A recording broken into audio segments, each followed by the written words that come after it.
So I rewatched Playful Kiss and I have a few things to say. It is by far one of the worst K-dramas to ever exist in K-drama industry. And I know you're probably like, girl, you're exaggerating. It isn't that bad. But it actually is. I first watched Playful Kiss when I was a kid after fangirling at Kim Hyung because I fell in love with him in Boys Over Flower and decided it wouldn't hurt to feast my eyes on him once more. And unto me, on a silver platter, I was handed Playful Kiss, and honestly, I loved it.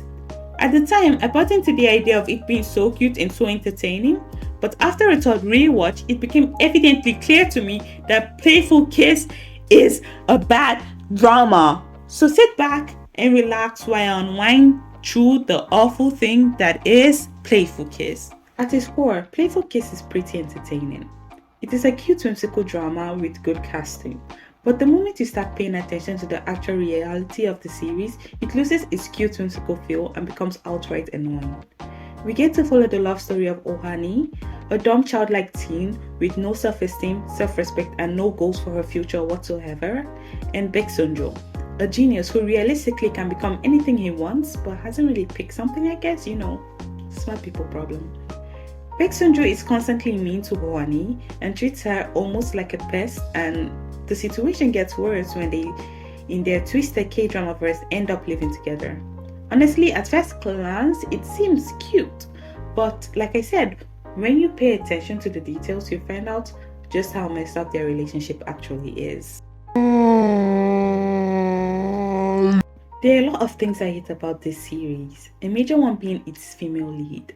The female lead Ohani never actually develops as a character. She forever has the same low esteem following the guy-alike trope that she had at the beginning of the series, which I find very unrealistic given that the series started when she was a teenager in high school and ended with her being married to a guy who is constantly mean to her and manipulates her into doing things she probably has no interest in doing. Like seriously, her character is so infuriating. She constantly behaves like a child and it makes her character really annoying and senseless. I mean, I don't hate the actress, I just believe her talent is wasted on such an intolerable character. I guess the writer kinda realized that towards the end of the series. They realized that Hani was a badly written character and they were like, oh, we can fix that. So they decided it was time to give Ohani a little character depth and they failed. They failed pretty miserably. They made Ohani go through this whole tantrum where she decides she wants to become a nurse just so she can assist her husband who is becoming a doctor, marriage goals. And this kind of just cemented the fact that Ohani is a character that exists to be used by Beak Seung Jo. Oh, I also hated that she kept making the stupid faces all the bloody time. Put your tongue in your mouth, please. As I said earlier, one of the major reasons I ended up watching Playful Kiss was Kim Hyun Jung. After totally falling for him in Boys Over Flower, I decided to venture off into this thing called Playful Kiss. But after a third rewatch of the show, it is really easy to say that his character in Boys Over Flower and Playful Kiss are polar opposites. Young Ji-ho in Boys Over Flower is an angel, the embodiment of kindness. He wouldn't hurt a fly. But him, this man, this Beak Seung Jo, he is a manipulative egomaniac who disregards everyone's feeling, even to the point of making his wife unsure and insecure of their marriage.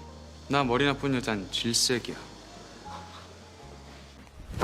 Emotional, damn it! I really can't stand him, except of course when he smile, the 32 pearls, the beauty. Huh?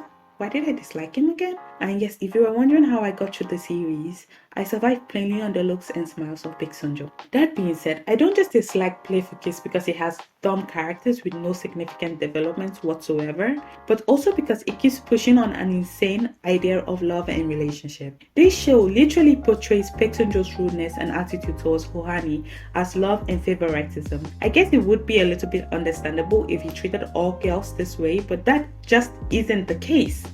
Later in the series, we are introduced to Yunera.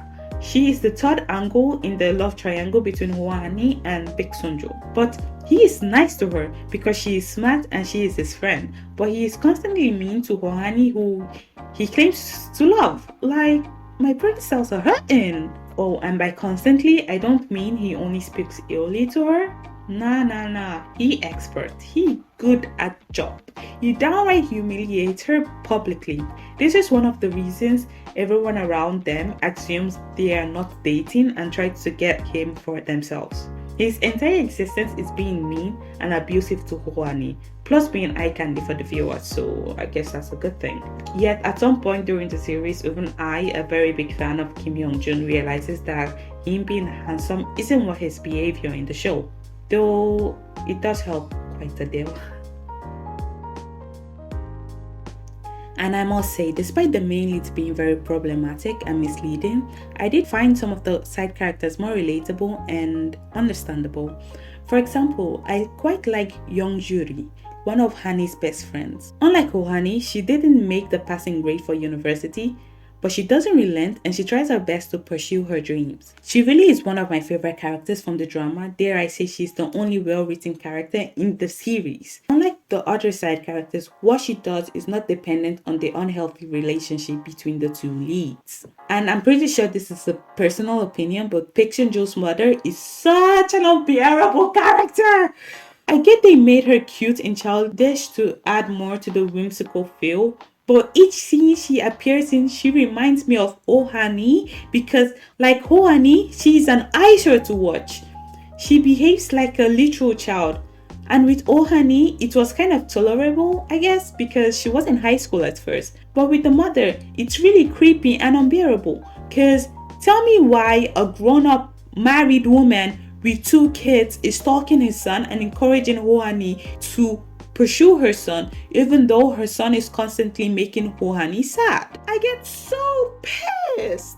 Even Beck Seung tells her numerous times in the show to not involve herself in the relationship. Like I've said many times, if you plan on watching this series lightly without really attaching much thought into it, you are gonna enjoy it. I know I did the first two times, but the second you start to look at it realistically, it becomes so passively annoying.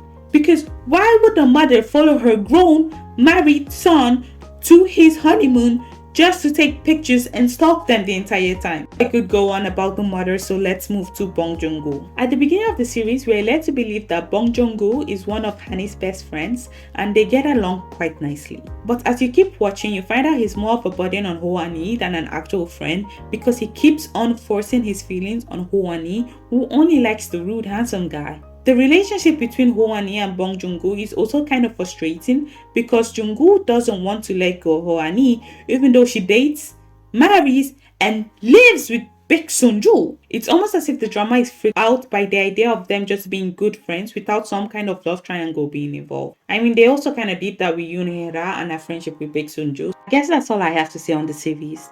It's quite disappointing because prior to rewatching it, it ranked as one of my favorite K-dramas. But after the third rewatch, a lot in the series became unbearable. Partly because I was now watching the series as an adult rather than a kid, I guess. And yes, despite me having a lot of hate towards the series, I did enjoy some aspects of it too. After all, I have watched it 3 times and I'm probably gonna rewatch it again sometime in the future. So yeah, I guess they do have some things going for them, like the friendship between Hoani and Baek Seung Jo's fathers. It really is wholesome and cute and it almost made me tear up. I mean, almost until she pops up. I guess a huge part of the plot came from the manga Itazura Nakis, which the drama is based on. But I find the K-drama more repulsive than the manga itself. The K-drama version of the manga is so badly written, one could guess it was written by a love-stricken 5th grader, but no, it was actually written by Go Eun-nim. You know, the lady who wrote that Limeo drama no one knows exists. Anyways, I wouldn't recommend this if you want to get attached to series. But if you just want an unrealistically cute and whimsical rom-com with no meaning whatsoever, go ahead and suffer.